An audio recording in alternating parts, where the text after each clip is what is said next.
Welcome to this very special session with a very special person. All the way from DC, we have an overview of India-US relationship. For this audience, Secretary Verma needs no introduction, but as we know, he is now Deputy Assistant Secretary of State for Resources and Management, and of course, his role in shaping the contours of India-US relationship at the very beginning of the past decade, when we had a power transition here in Delhi, was very, very critical. And since then, we have seen a remarkable transformation. Much of the credit should go to Secretary Verma for laying the foundations of that very vibrant relationship that we now call a partnership with multiple dimensions, and of course, emerging very, very significantly from the constraints of the past. So I know time is very short, and we are going to take we are going to engage you all in a conversation with Secretary Verma. But first, sir, over to you. Let's see. Everyone can hear me okay? Thank you so much. Great to be here. I really appreciate the invitation to be here, especially the day before signature Raisina dialogue. So you have a lot going on. So Harsh Pant, thank you so much. And when I think about the Raisina dialogue, you basically have become the Munich security dialogue of Asia. Or it is possible that Munich has become the Raisina of Europe. I don't know, so we'll have to see. But you've all done an amazing job here of bringing leaders from all sectors, from all corners of the world, and really Raisina is becoming the hottest ticket in the strategic community. So congratulations. I want to thank Samir Sarin for his leadership of ORF, his invitation for me to be here with you today and at Raisina tomorrow, and for his friendship over many years. I think I attended my first event at ORF 15 years ago, and you've only gotten better with age. And I just think of the tremendous analytical and convening capability that serves the Indian and international communities so well. I want to make a special word of thanks to Ambassador Garcetti and the U.S. Embassy team. When you leave here after serving as the U.S. Ambassador, you depart with great pride, gratitude, and some concern about where the relationship might go. But with Ambassador Garcetti and the entire team, along with our interagency teams across Washington, along with all of our Indian counterparts, the relationship is not only in good and strong hands, it is surging forward at a pace and scale that many of us could not have predicted only a few years ago. I'm especially happy that this discussion is structured around taking the long view of the U.S.-India relationship, because I do think it's critical to understand where we've come from and also what lies ahead. And when I look around the table and I think about, Ambassador Singh and so many others that have worked so hard and so long on this relationship, I just am grateful to everyone who has worked on this relationship over many years. And I promise I will not talk too long, so we can move on to the discussion. But let me do three things. One, I want to set the scene on the global landscape, particularly from my perch at the State Department. Second, I want to frame some of the historical developments in our bilateral partnership and the lessons learned. And third, I want to lay out where we are headed and the challenges we will have to take on together. Can I do all that in 15 minutes? I think I can. So I've been in this current role as Deputy Secretary of State for Management and Resources at the State Department for about 10 months.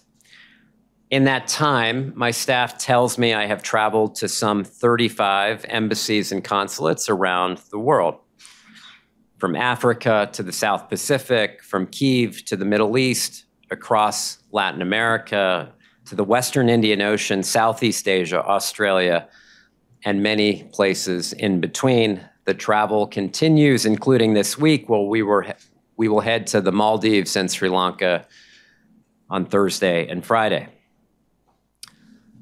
Now, we often use the word unprecedented too frequently. But I think in this case and at this time, it is safe to say the global community is facing an unprecedented set of challenges. A hot war in Ukraine brought on by Russia's unlawful invasion. Conflict in the Middle East as Israel seeks to hold Hamas to account for its terrorist attacks on October 7th, while the international community seeks to address the humanitarian crisis in Gaza. Iranian-backed militia groups attacking commercial shipping vessels and U.S. forces in the Red Sea, Iraq, and Jordan. All the while, we are engaged intensively in strategic competition with China, cooperating where we can, but competing aggressively to protect the rules-based order. And of course, there are those challenges that our Director of Central Intelligence, Bill Burns, likes to call, quote, the problems without passports. Those transnational threats that can only be solved through international cooperation, pandemic response, cyber defense and cybersecurity, climate change, just to name a few. All the while, there are over 100 million people in the world displaced, on the move, fleeing violence, and the rise of authoritarian leaders or some other disruption to their safety or well-being. Now, one might get depressed upon hearing that list, which of course is not even the full list. And I've seen these and other challenges up close and personal in my work at the department and around the world. But I have also seen the promise, the new discovery, the innovations, and the enormous gains in human development. So I actually come away from my travels over this past year clear-eyed about the challenges, and there are many, but I am also confident about what lies ahead. After all, more people are being lifted out of poverty than ever before, including right here in South Asia. People are living longer. A record number of people are voting in elections, especially this year. More people are connected through the digital spaces that have allowed us to learn, to sell our goods, and be empowered in ways that were not possible in the past. There are new global architectures like the Quad, I2U2, a renewed G20, thank you to India, and so much more. An architecture that is directly addressing the challenges of our time. So much of President Biden's Indo-Pacific strategy, and frankly, the approach to solving so many of our current challenges, is a renewed focus on partnerships, on allies, and creating new groupings to meet the needs of this century, not the last one. We are doing that and more in this bilateral relationship. And on a personal note, let me say that I've had the good pleasure of meeting our State Department teams around the world, including the thousands of locally employed staff, and I come away heartened, grateful, and so inspired by the work that they are doing each day, especially right here in India, where the work they are doing with Indian counterparts is so critically important and impactful. So part one, setting the scene. And so that is the scene, or at least a snapshot of it. How does the U.S.-India partnership fit into the picture? Well, I think, as you know, President Biden has called this relationship, quote, the defining partnership of the 21st century. And Prime Minister Modi has said our country's ties, are shaping lives, dreams, and destinies. So how did we get here? Is this all hype and hyperbole? I don't think so. Now, no question, the relationship has not moved in a straight line over these past 77 years, that's for sure. But it is built on an exceptionally solid foundation and one that is only getting stronger. This is where the long view is important, so let me take you back in time. there is a perception that all these gains are new and made only by governments. And that is not the case. That's what is so important about this relationship. It is bound together by a complex web of ideas, of engagements, people-to-people ties, and yes, big governmental developments too. I think many of you know one of America's first consulates was in Kolkata in 1794. But what you will find is that some of the great American and Indian philosophers, writers, social justice advocates of the 19th and 20th centuries were connected and mutually inspired by one another.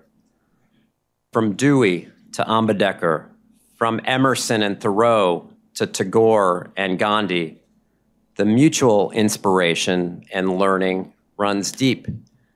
Here I will just throw in my own father and mother for a moment.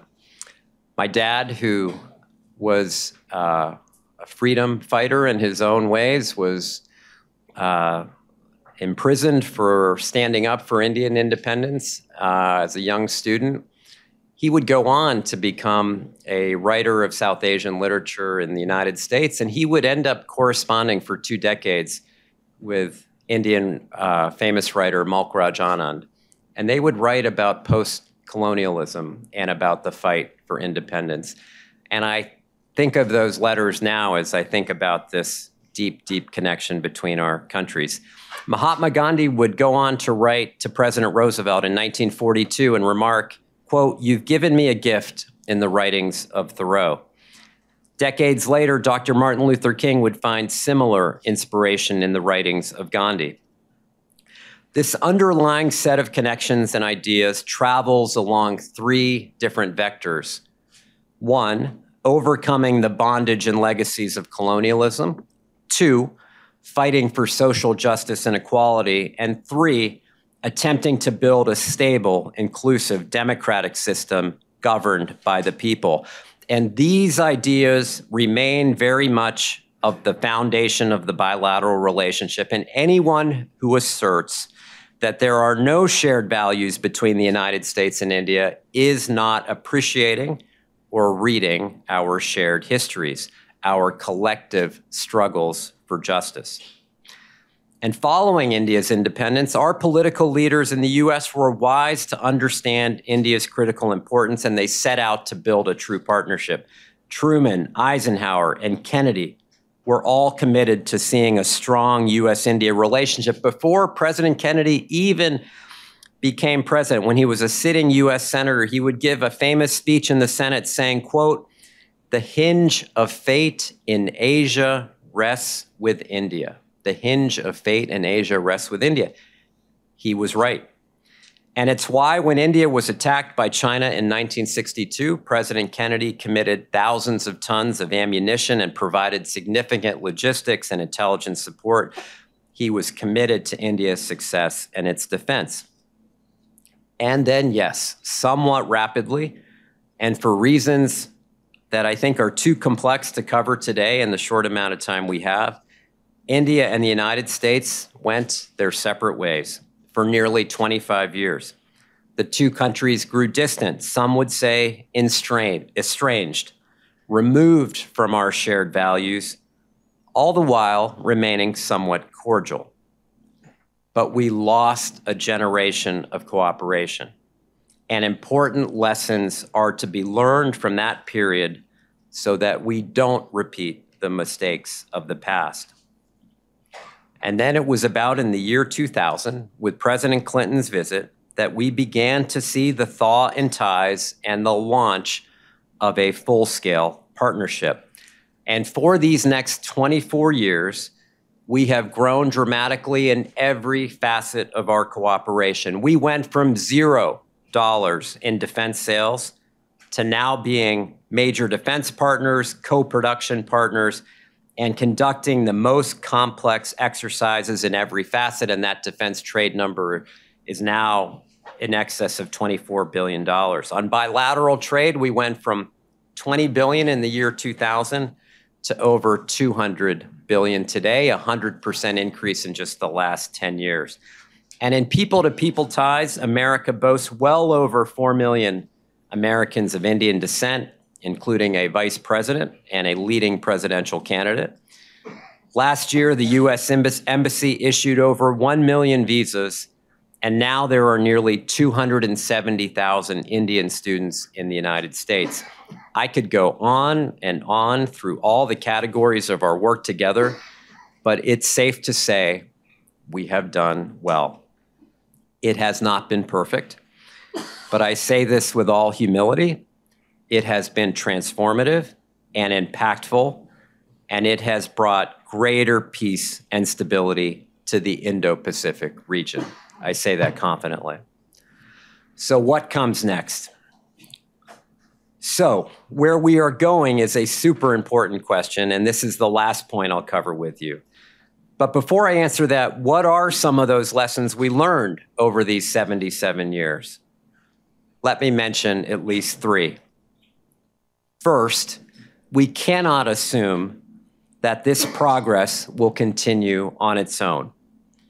We've gotten here because of hard work, determined effort, and as Prime Minister Modi reminds us, an ability to break free from our collective hesitations of history. Second, we have respected each other's pathways and recognized the important role that we each will play in shaping this century. We don't, for instance, aspire to be treaty allies. We know of India's desire and history to be independent and to reshape the global architecture to better incorporate the rising powers of this century, including and especially India, and we strongly support those aspirations. We also know the world is better off when the US and India are cooperating fully and strongly together on the world stage. And third, we know we can't stray too far from the shared values that hold us together. We are both post-colonial democratic powers governed by a constitutional framework and checks and balances. We aspire for equality, social inclusion, and racial and minority rights, and so much more. The American journey has been imperfect, with many dark chapters in our history, but we remain on that quest to form a more perfect union. We can't forget these values, the very glue that makes our partnership unique. When our aims become solely transactional, we do run the risk of returning to that lost era of the 60s, 70s, and 80s. So let me close with where I think we are headed. I do think Ambassador Garcetti's framework of the 4 Ps is exactly right and sets out how we are best to think about the pathway ahead: people, planet, prosperity, and peace. And this leads to some specific lines of effort that bear emphasis here, and let me just mention them quickly. Our security cooperation will become even more important in the years ahead. The threats we face are real, but building our collective capabilities, increasing our sharing of information, and improving maritime domain awareness and interoperability, for example, will ensure India continues to be a provider of net security across the Indo-Pacific region and beyond, and the U.S. will continue to be a Pacific power for the decades ahead. So security cooperation. Secondly, our work on protecting, preserving, and strengthening democracy and those brave individuals that fight for it around the world will continue to be even more important as the rise of autocratic and authoritarian leaders and movements seek to undermine the rules-based order that has benefited so many for decades. This includes continuing to strengthen a global rules-based order architecture, ensuring we bridge divides on income inequality, and battling mis and disinformation. Democracy must continue to deliver for our peoples. Third, our work in on new and emerging technologies will take on even more promise. From semiconductors to critical minerals to space exploration and innovation in clean energy to battling climate change and so much more. This is a pathway of cooperation about, yes, economic growth, but also our physical security. And I'm really so energized and excited about this pathway of our work together. And I think we are the perfect partners in so many ways, given our existing base of technical cooperation. And finally, yes, continuing to support our people-to-people ties must remain of paramount focus. That means new education linkages, new efforts on research, new cultural initiatives, and even more development work. It also means taking our efforts globally. As both President Biden and Prime Minister Modi have said, our impact with each other is important, but what we can do for the world is even more important. So whether it's addressing food security or insecurity or battling the next pandemic or connecting millions to the digital economy, there is so much we can do together. So let me stop there, and perhaps I'll close with one personal reflection from an event I attended last Friday night in Washington, D.C. that serves as a reminder of why I remain so positive about this relationship. I was attending a Bollywood dance competition where my daughter was competing on the Georgetown University team against many other schools from across the D.C., Virginia, and Maryland region. And it was a wonderful evening, and the dance performances were remarkable. But the evening started with the singing of the U.S. and Indian national anthems by an incredibly talented Indian American vocalist. In this jam-packed auditorium with so many young people, it was amazing to see these hundreds of people proudly sing the words of both anthems, loudly, smiling, and in a moment of real unity. So from the land of the free and the home of the brave to Jaya Hey, this is the kind of future that I see together. Two great countries with their people united in common cause to make the world a better place. And I believe we are on that course today. Thank you very much.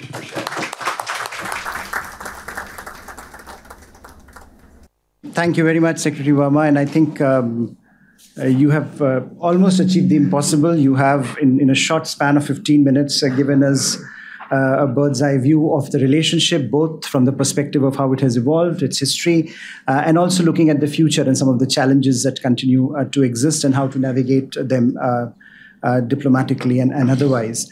Before I open this up for the audience to have their questions, comments, and observations, if you allow me, I'll start with a few questions of my own, and perhaps you can respond to a few of them. Ambassador Garcetti has defined, has described what India and the US are doing today as.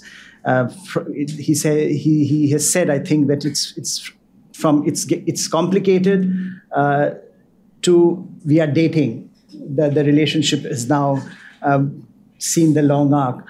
From your perspective, given that you were at the very, if you go back a decade, and I use the decade term because we have had now 2 terms of this particular government, and we are into the election cycle. How do you see the evolution? Particularly, do you agree with the dating physiology? Are we still dating, or are we moving, or have we moved ahead in the relationship? I'm sure Mr. Garcetti will have his own views, but I would like to hear from you, given that you were at the inception, in some ways, of what has happened over the last decade. And also, if I may add here, I think what has been remarkable in the last decade as this relationship has grown, it has grown from just being purely a bilateral relationship to becoming more global in nature. And you mentioned a Quad, I2U2, we have IMEC, so many of these initiatives that are more about how we look at the world and how the two countries can come together and work for, as you mentioned, for global prosperity. So how do you envision this arc, not only from the decade's perspective, but also from the bilateral to the global? So I don't really know what to say about the dating analogy. I mean, I will say I see this as a actual love marriage. How about that? So you think it's arranged? Yeah. Very, very Indian in that sense. Yes. No, look.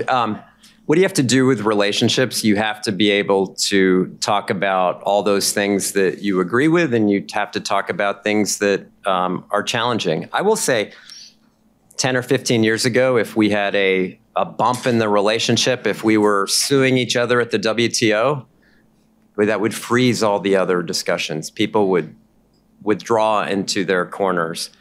That doesn't work in human relationships. It certainly doesn't work in bilateral relationships. And so I've seen this ability to kind of walk through and navigate the difficult issues, and we're not aligned on certainly every global issue.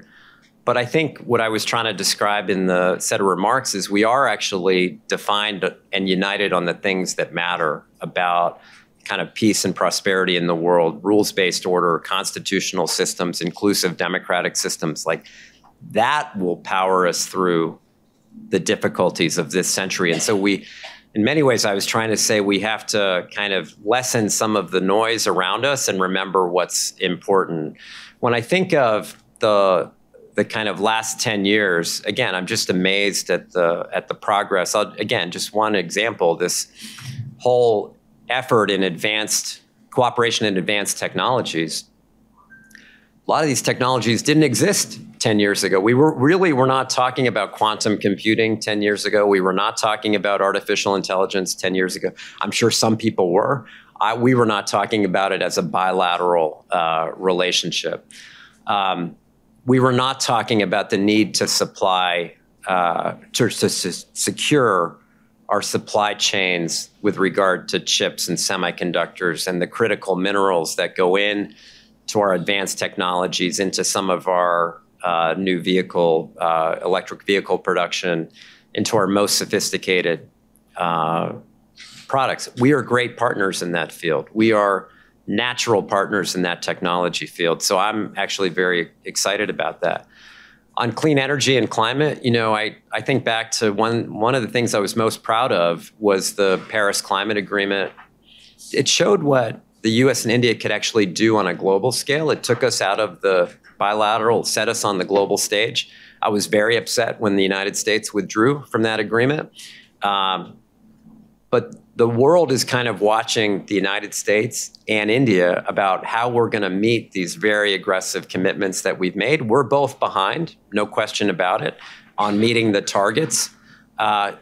What's going to get us there? Political will, innovation, discovery, technology, people coming to the table to address it. We are, and we should be, the leaders in this area. And I really greatly appreciate the Prime Minister's leadership and President Biden's leadership in this area.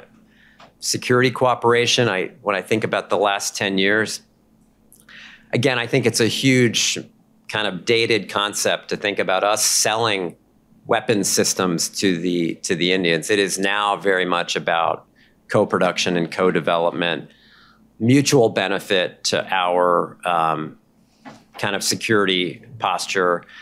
I've said this in the past, and I've said it privately. I'll say it here publicly for everyone to hear. When I go and I see the US and Indian militaries exercising together, I come away actually very hopeful about the future. I see two incredibly well-trained, well-disciplined, well-equipped militaries of the future that can really send a signal of peace and security and deterrence and upholding, again, that rules-based order. So emerging technologies, clean energy, security cooperation really advanced dramatically. So I do think we're keeping pace with the developments. Finally, I guess I would say the new architectures are great. I mean, the Quad is amazing. Like, okay, so it is one formulation. I2U2, lots of credit to Minister Jaishankar for coming up and with our US colleagues for implementing. Great idea. The Middle East corridor, if we can get that back on track, absolutely smart. All of these modes of cooperation are exactly what we need. The G20, ASEAN, APEC, these are all important bodies in order to advance the challenges that I talked about. So I'm very glad that we've adjusted and kind of moved forward, because we do have real challenges of continuing to lift people up. And as I said, making sure democracy delivers so that these contrary counter messages don't gain traction in our collective systems. That's a long answer to your Thank you question. very much. And just you mentioned democracy, and you also mentioned a number of disruptions in the global order. Right at the beginning when you were setting the scene. India, of course, will have its elections, and you have entered the election cycle yourself in the US. I haven't noticed. Yes. Is that this year? Yes. So I think in some ways the issue is, I mean, one of the ways to look at India-US partnership and the success it has had is that despite different shades of government we have had over the last 2 decades, it has not impacted the substance of the relationship. But in some ways, we are also witnessing, as we saw, for example, in the case of Ukraine, the inability of the U.S. Politics to come together. There is a dissonance there on some issues. Do you see that dissonance also impacting in U.S.-India relationship in some way, or have we reached a stage where we have insulated ourselves from some of those pressures?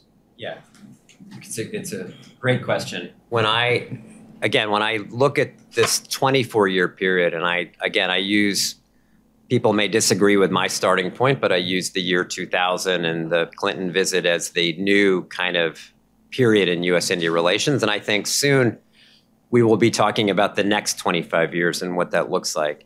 If you look at the gains over 25 years, they have been from 2 different parties in this country. They have been from 2 different parties in our country. I was a younger person, a Senate staffer at the time when Secretary Condi Rice came into the Senate to brief us on this idea of civil nuclear agreement. A few years later, we went into a rare classified session of the Senate where then Senator Biden led the explanation as to why this exception for India in the international framework on civil nuclear would be important. That was a Republican administration with a then, I think, Democratic Congress. I'm very proud of that bipartisan tradition that I've seen over time, both in Washington and in New Delhi. What am I concerned about? I am concerned about straying from the value set that we have, that I talked about was not only 24 years or 77 years, but really in our collective journeys of our histories. I'm concerned about how we treat people, and I'll just speak from the United States perspective. When I hear about, mass deportations or rejecting immigrants or banning certain religious groups that can come to the United States, I think of my own family's journey. And I think about my dad setting out on this journey in 1963, as he says, showing up in New York City with only a bus ticket and $14 to his name. Now, he was warmly welcomed in the United States. He would go on to get his master's and PhD. He had an incredible experience and upbringing here during a difficult time, a struggle for freedom. My mother was a product of the partition, difficult time, refugee. But they came to the U.S. and were welcomed and embraced. And we were respected, and it was not every day or every week was easy. But the fact that I'm sitting here in front of you today is the Deputy Secretary of State, a former U.S. ambassador whose father made that journey. If we reject that as Americans, I think we will lose our value proposition on the world stage. So that is of concern for me, and I will continue to fight for that vision of what inclusive, democratic America looks like. Just before I open this up, Secretary, one issue that we have seen in some ways come at the center of India-US conversations over the last 2 years, in particular in DR and sorry, I forgot to answer your one point about dissonance on Ukraine. I would not look. Having a debate about a supplemental spending bill in the United States, I think, is different than dissonance on Ukraine. I think there's overwhelming support in the United States to stand up for territorial integrity of nations, that nations should resolve disputes peacefully, and that simply because one nation has a big military coming across, taking territory, attacking civilians and killing civilians is not the way the rules of the last century at post-World War II or this century are supposed to go. And if you were to talk to vast majority of Americans, I mean, I don't know what percentage, but vast majority, they would strongly support that worldview. Can we have a debate about where we are on kind of financial support? Absolutely. I don't think that translates into dissonance on the Ukraine question. I think the American view of the world is still one of standing up for that rules-based order. Coming to that more specifically, because in some ways, Ukraine question has also been part of the Indo-US conversation over the last 2 years, I was wondering if for some of us in the audience here, you can elaborate a bit more on how do you see this panning out? I mean, we understand, I think, that there is a strong support, as you mentioned, for Ukrainian independence, for Ukrainian sovereignty, and how America has continued to support it. But there are voices within the US which are suggesting a different track.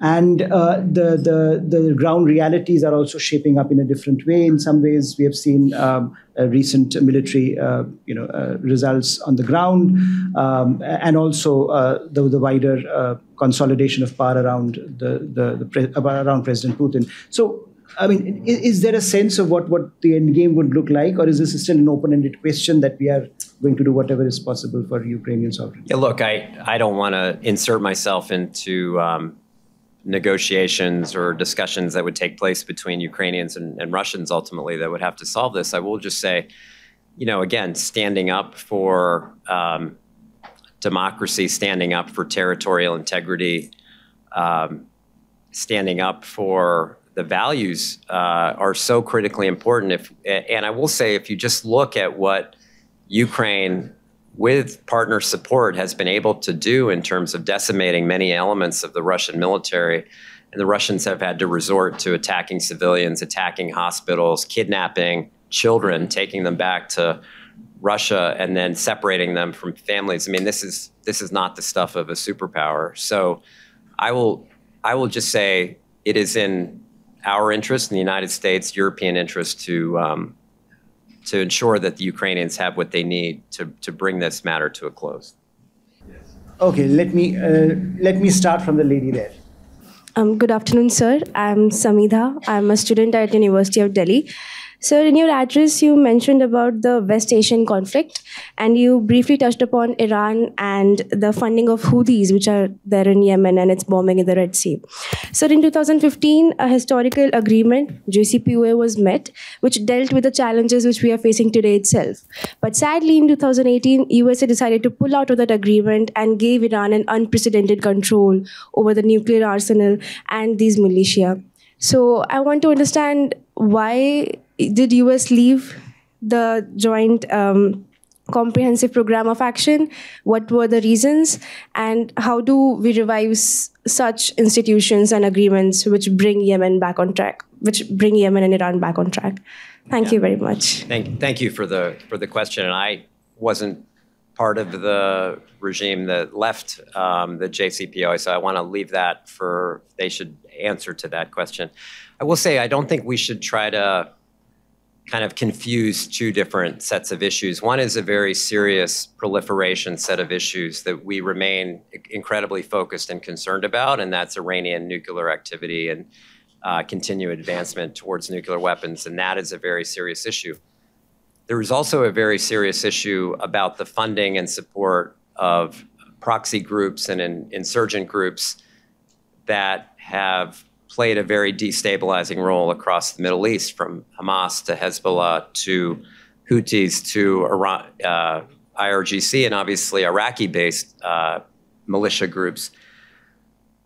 When one of these groups, with support from Iran, is actually attacking and damaging commercial shipping vessels at a route that is critical to the free flow of commerce and goods, really connecting South Asia, Southeast Asia with the Middle East, with the Gulf and beyond. I mean, it has an incredible impact and can be incredibly destabilizing. If we were to allow that somehow to continue as if that is the new normal, I think that would open the floodgates for a very, very dangerous set of activities. So look, we appreciate everything India has been doing in the Red Sea with its Navy and the incredible support that they've provided. I am grateful to all of our U.S. military partners, our other coalition partners that have joined Operation Prosperity Guardian, and so many other efforts to ensure that shipping lane remains open. So I just want to divide the issues a little bit, and both are incredibly important and will continue to have a high focus area from us. I think what we'll do is we'll take 2-3 questions together for the Secretary to answer, and if you can be brief in your interventions, please. Hello, sir. This is Vaishnavi from Lady Shram College for Women, a second-year student. So basically, when we're talking about Indo-Pacific region, so it is very strategically important for India's security. But the fact is that the nation, majorly the Sri Lankan region, is actually having a lot of distress for India as a whole. And by the fact they are not actually cooperating with us for, managing that China's aggression into that nation as well.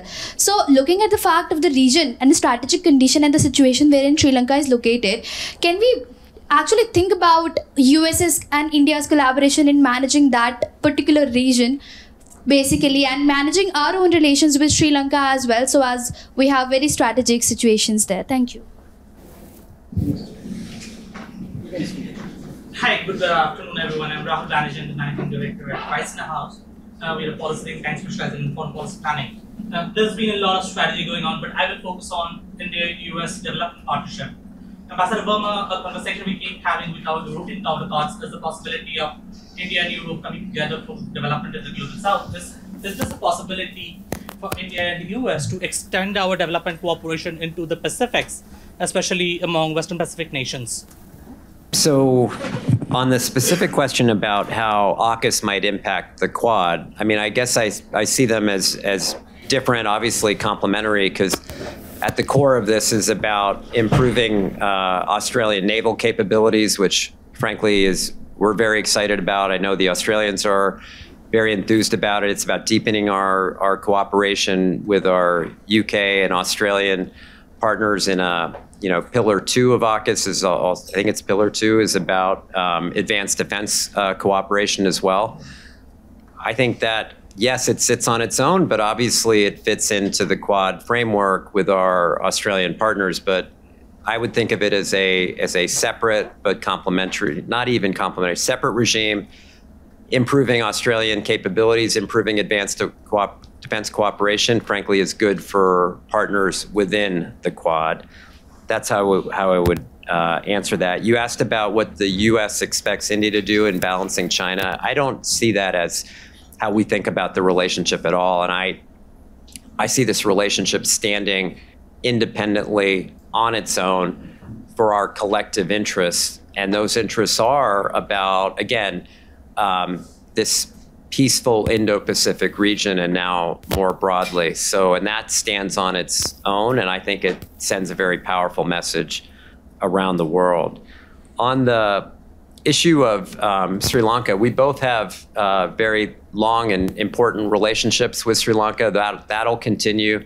I think when I think about our cooperation in the Pacific and in the Indian Ocean region, we are working together. There is a security dynamic, improving domain awareness, kind of improving capabilities. But really, again, it's back to this, when I was here, we called it the Joint Strategic Vision for the Indo-Pacific. It has kind of graduated into the Indo-Pacific strategy. It is about partnerships. It is about development. It is about lifting people up.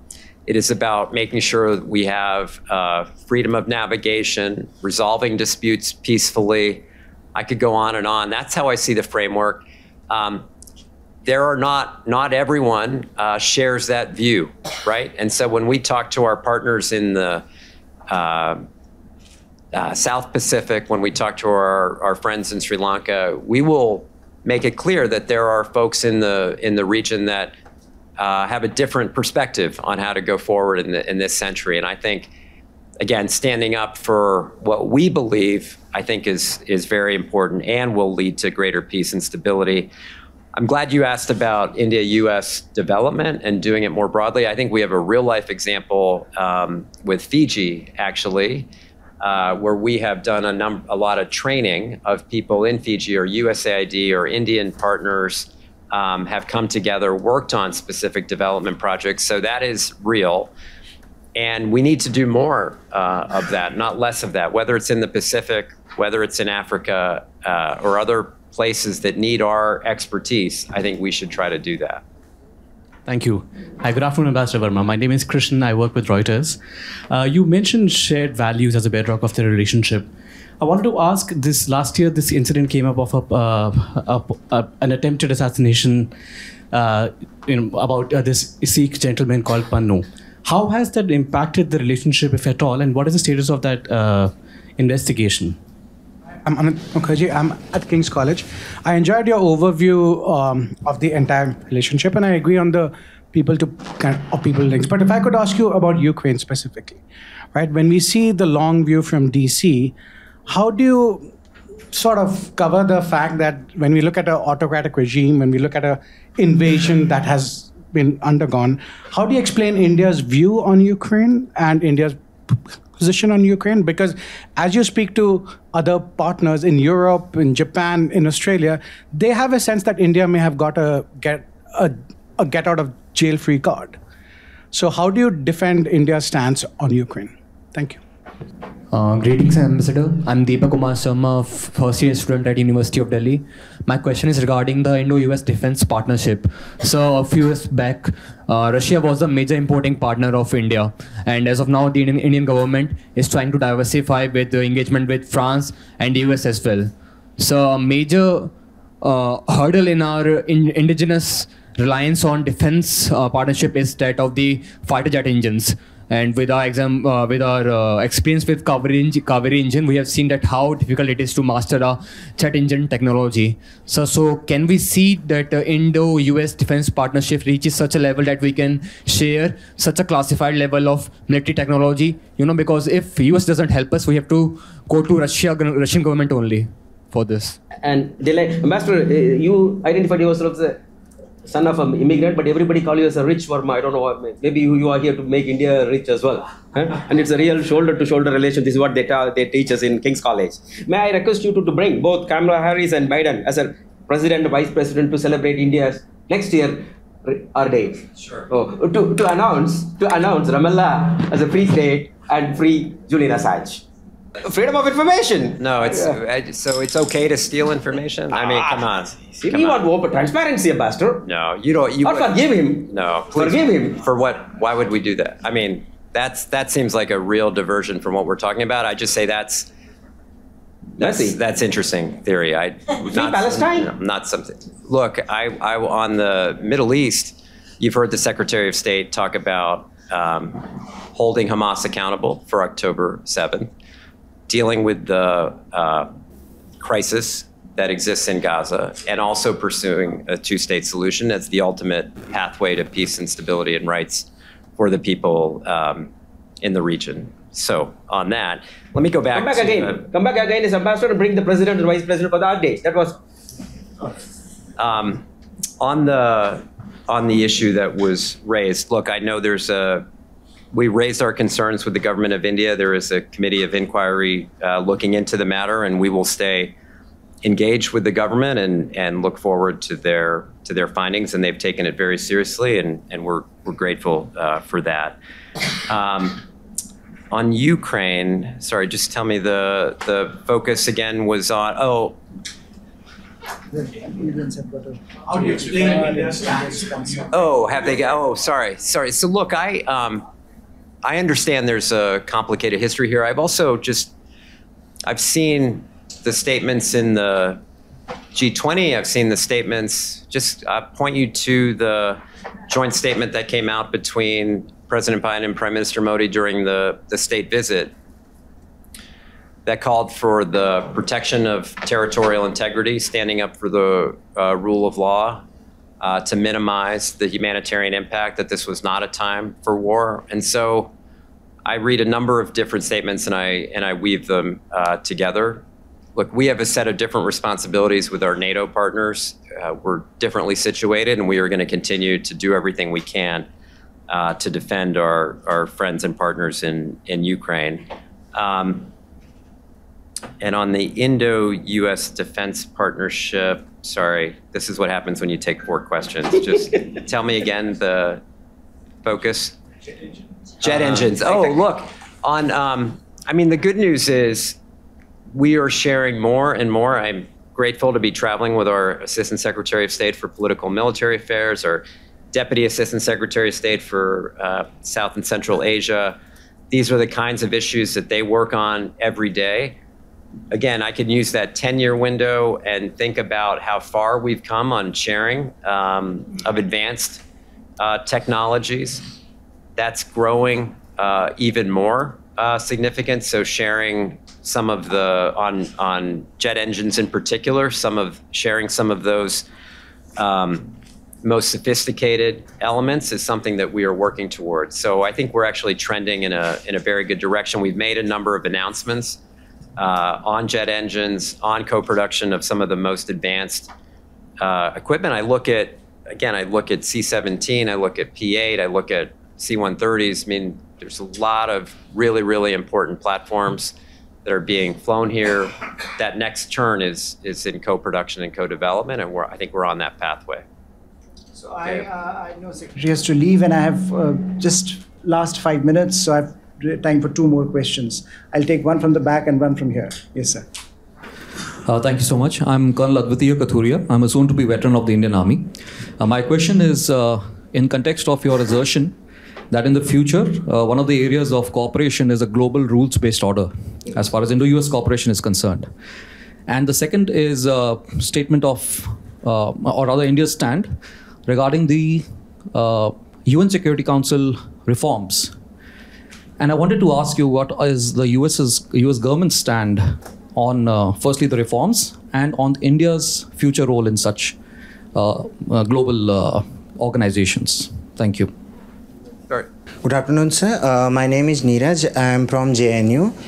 So my question is, as you talked about nuclear security, so as we look at the recent past about Iran and North Korea, and so like those countries have been suffering from the international sanctions, but if you look at the Pakistan and their role in nuclear proliferation, they are involved in nuclear proliferation. They have given nuclear technology to Iran, to North Korea, also tried to give it to Libya, but yet that is not enjoys they are not suffering from any kind of sanctions or any kind of restrictions are made on them. So why there is duality in the US international policies? So like Iran and North Korea are being treated differently, and Pakistan is being treated differently. Okay, thank you. So let's see, on the UN Security Council reform, I think, for many years, our position has been India should have a seat on a reformed UN Security Council, and that continues to be the position of President Biden. And look, ultimately we need international institutions to reflect the nature of the world today, not 50 years ago or 70 years ago. And I think updating those institutions, updating the role that India plays in those institutions is critically important. And you've, again, in my experience, both my service here and now with President Biden, those two presidents have been strongly supportive of India playing a much greater leadership role in international institutions more broadly. On nuclear proliferation, it's a absolutely serious concern, and we take it very seriously. I don't know that I'd accept that we treat all the countries differently. I want you to know that our focus on this issue of proliferation, sharing of sensitive technologies is absolutely focused, serious, and we will hold countries and organizations to account if they are transferring such technologies. So it's an area of incredible focus and seriousness for us. Secretary Verma, thank you so much for coming, for being very candid, and for spending time with us despite a very busy schedule. Please come again, and I wish you all the best. We wish you all the best, and just a big round of applause.